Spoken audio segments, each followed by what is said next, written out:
Hi, my name is Frank Mapes. I am going to be doing my sports media case study on the Brett Favre sexting allegations.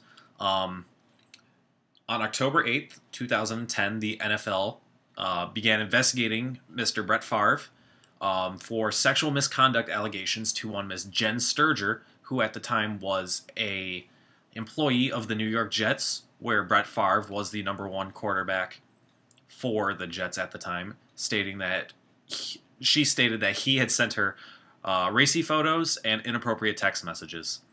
So when this came out originally, a lot of people were shocked. I, for one, was as well. Um, the story broke through Deadspin.com, saying that he sent out these photos and messages, and so a lot of people were confused, surprised, more shocked that he did this because he recently became a grandfather, and he was also married. So that's typical. Don't do that if you're married. So while this was going on, the NFL was continuing investigations, but through social media, Twitter, Facebook, there were a lot of more jokes than anything that made this very popular.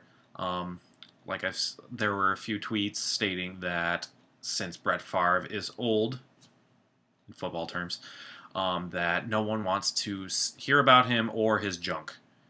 So, and then also Deadspin apparently had released the text messages and photographs. I, for one, did not go and try looking them up because I really don't want to look at Brett Favre's potential junk. So also during this time, Good Morning America had Brett Favre's wife on, who at the time was also battling breast cancer when these allegations happened. And she stated that she was going through church or trying to use religion to help her find her way through this, and also stating that if these allegations were true, that it is a form of cheating in her mind. So during this time, more and more jokes. ESPN was one of the big headlines because it was always, always, always on the front page of ESPN while this was going on.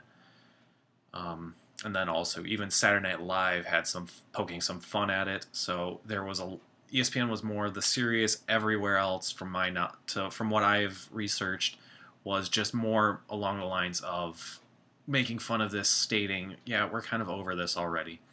So in December, the NFL finally fined Brett Favre, but he was fined $50,000.